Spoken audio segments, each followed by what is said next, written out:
O Senhor esteja conosco. Ele está no meio de nós.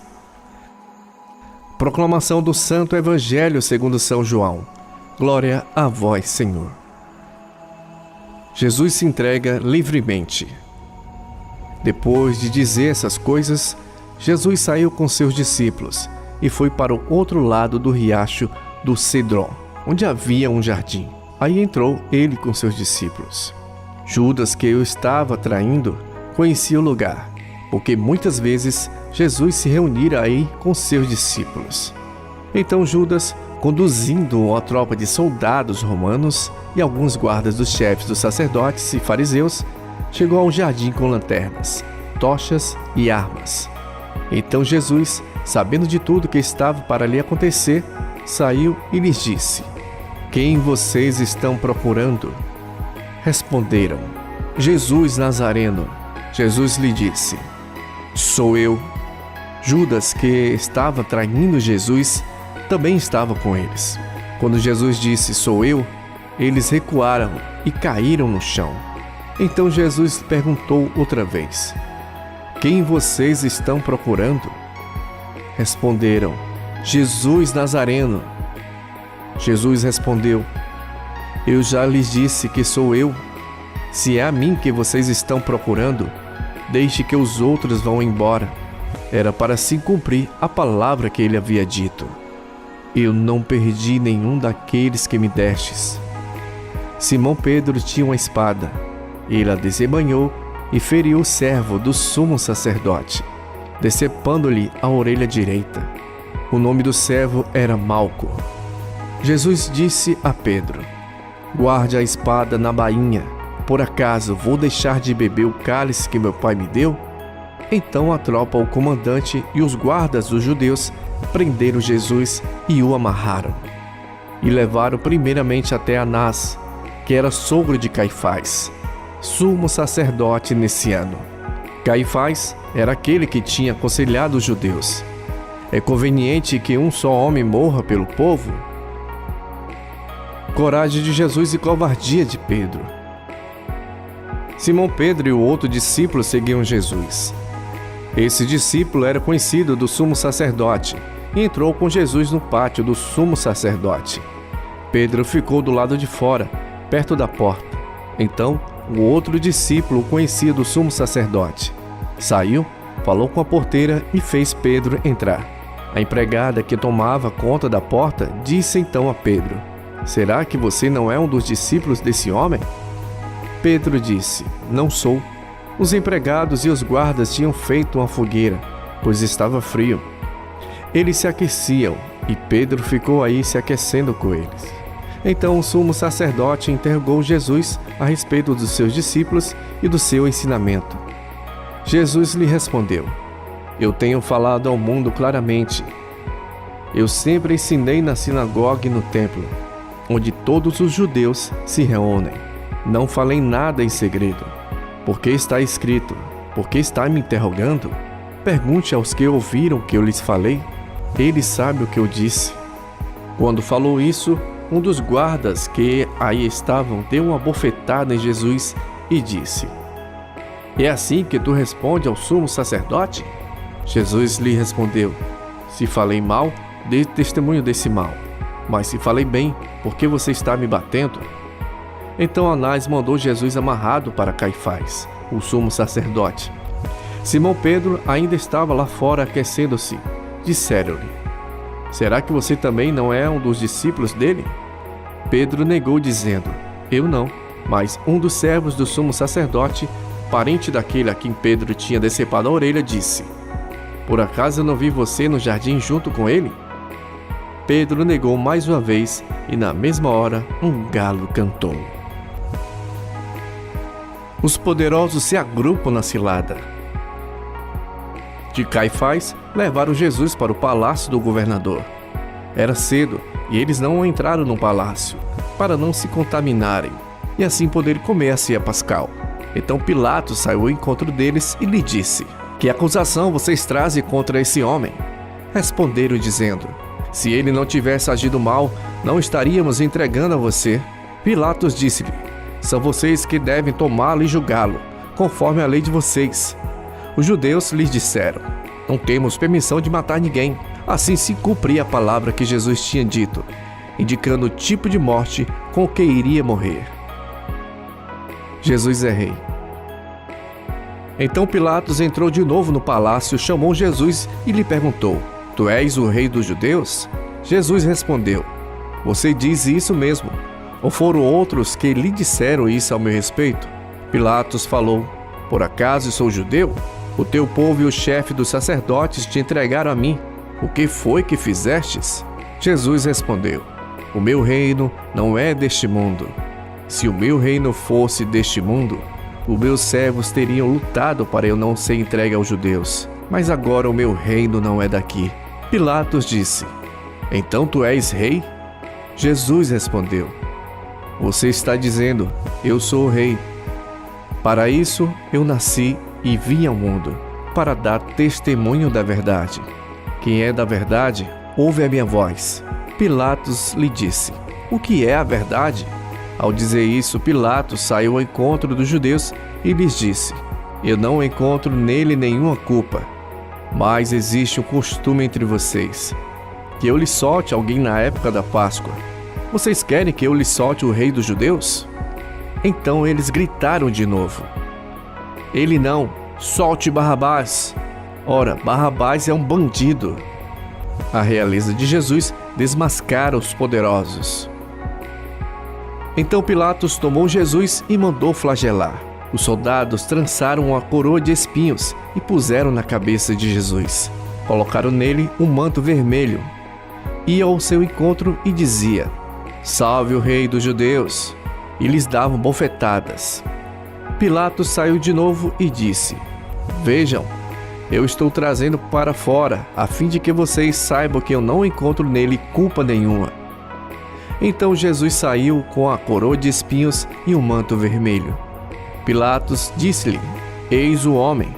Vendo Jesus, o chefe dos sacerdotes e os guardas começaram a gritar: crucifique! Crucifique! Pilato disse-lhes: então tratem vocês de crucificá-lo, pois eu não encontro nele culpa nenhuma. Os judeus responderam: nós temos uma lei, e segundo a lei ele deve morrer, porque se fez filho de Deus. Quando ouviu essas palavras, Pilatos ficou com mais medo ainda. Entrou outra vez no palácio e perguntou a Jesus: de onde és tu? Jesus, porém, não lhe deu resposta. Então Pilatos lhe disse: não falas comigo? Não sabes que tenho autoridade para te soltar e autoridade para te crucificar? Jesus lhe respondeu: você não teria autoridade sobre mim, se ela não lhe tivesse sido dada do alto.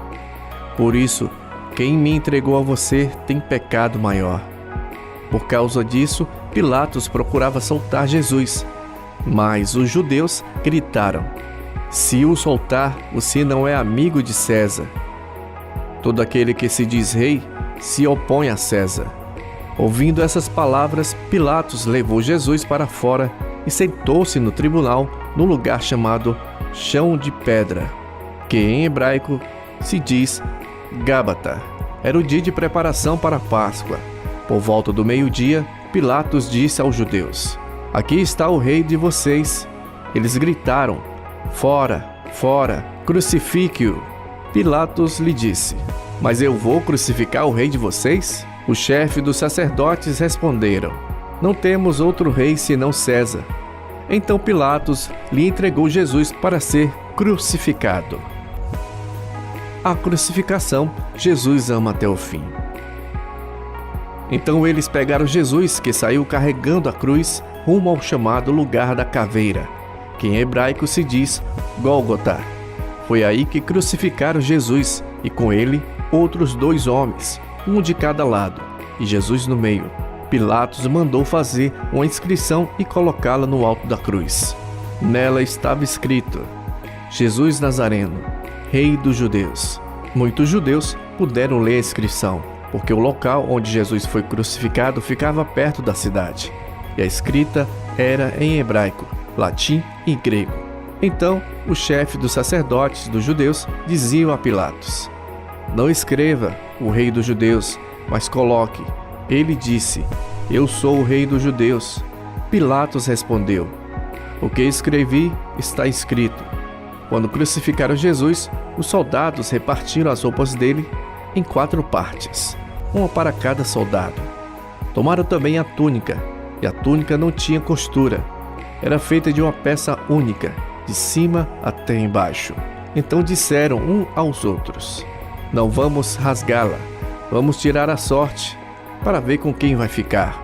Assim se cumpria a escritura que diz: repartiram minhas roupas entre si e sortearam minha túnica. Foi o que os soldados fizeram. Junto à cruz de Jesus estavam sua mãe, a irmã de sua mãe, Maria de Cleofas e Maria Madalena. Quando Jesus viu sua mãe e ao lado dela os discípulos que ele amava, disse à sua mãe: mulher, eis aí o seu filho. Depois disse ao discípulo: eis aí a tua mãe. E desde essa hora o discípulo a recebeu em casa. Depois disso, sabendo que tudo estava realizado, Jesus disse, para que se cumprisse a escritura: tenho sede. Havia por aí um jarro cheio de vinagre. Amarraram numa vara uma esponja de vinagre e levaram até a boca de Jesus. Quando ele tomou o vinagre, disse: tudo está consumado. E, inclinando a cabeça, entregou o espírito. Uma sepultura para o rei. Como era o tempo de preparação para a Páscoa, os judeus não queriam que os corpos ficassem na cruz durante o sábado. E esse sábado era muito importante para eles. Então pediu que Pilatos mandasse quebrar as pernas dos crucificados e que fossem retirados da cruz. Os soldados foram e quebraram as pernas de um que tinha sido crucificado com Jesus. Quando se aproximaram de Jesus, viram que já estava morto. Por isso, não lhe quebraram as pernas. Mas um dos soldados lhe perfurou o lado com a lança, e imediatamente saiu sangue e água. E aquele que viu tem dado testemunho, e o testemunho dele é verdadeiro, pois ele sabe que diz a verdade, para que também vocês acreditem. Essas coisas aconteceram para se cumprir a escritura: nenhum osso dele será quebrado. E ainda outra passagem diz: olharão para aquele a quem transpassaram. Depois destas coisas, José de Arimateia, que era discípulo de Jesus, porém às escondidas, porque tinha medo dos judeus, foi pedir a Pilatos permissão para retirar o corpo de Jesus. Pilatos permitiu. Então ele foi e retirou o corpo de Jesus. Também Nicodemos, aquele que antes tinha ido de noite encontrar-se com Jesus, apareceu com mais de 30 quilos de uma mistura feita de mirra e aloés.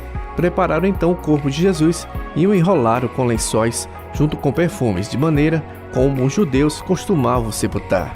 No lugar onde Jesus fora crucificado havia um jardim, onde estava um túmulo no qual ninguém ainda tinha sido sepultado. Então, por causa da preparação para a Páscoa e porque o túmulo estava perto, aí colocaram Jesus. Palavra da salvação. Glória a vós, Senhor. O evangelho desta sexta-feira é o longo relatório sobre o processo do julgamento, condenação e morte de Jesus, segundo a narrativa de João, na qual não é um mero relato do que aconteceu, visto que está repleto de simbologia. O sofrimento e a morte de Jesus são apresentados como ato pessoal e soberano de Cristo. O autor faz coincidir a morte de Jesus com o momento em que, no templo, eram sacrificados cordeiros para a ceia pascal. Cristo, portanto, é o autêntico cordeiro pascal. Com sua morte na cruz, ele resignou o sofrimento humano, superando. O sofrimento é um mistério para todos, especialmente o sofrimento dos inocentes. Sem a fé, o sofrimento pode se tornar um absurdo. Deus não deseja o sofrimento a ninguém. Ao contrário, é sempre solidário ao sofredor. Até mesmo quando aos olhos humanos, essa realidade não esteja nada evidente. A morte violenta de Jesus nos traz a lembrança de tantos inocentes que morrem em nossos dias, em consequência da violência que assola também o nosso país. Por meio da morte de Cristo, o maligno é vencido, a morte é derrotada, a vida nos é dada e a esperança nos é restituída. Mensagem do Papa Francisco. Gostou da meditação do Santo Evangelho? Inscreva-se em nosso canal, ative o sininho e compartilhe. Todos têm um minutinho para a Palavra de Deus.